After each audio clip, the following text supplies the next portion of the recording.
Hi there guys, and welcome to a short video. What we're just going to discuss in this video is when to decide when to cut a trade, using a bit of your own discretion to cut a trade.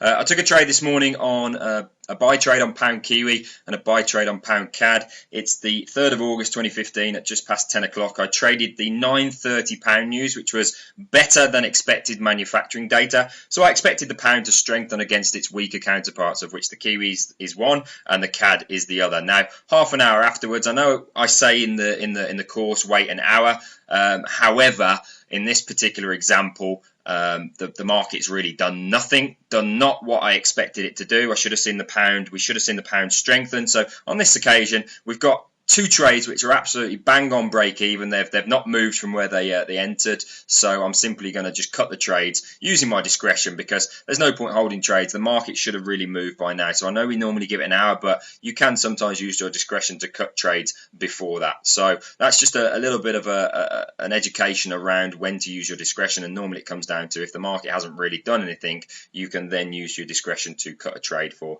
either a small profit or a small loss, because that's better than being in a trade that you're no longer confident in, and that's the key element here.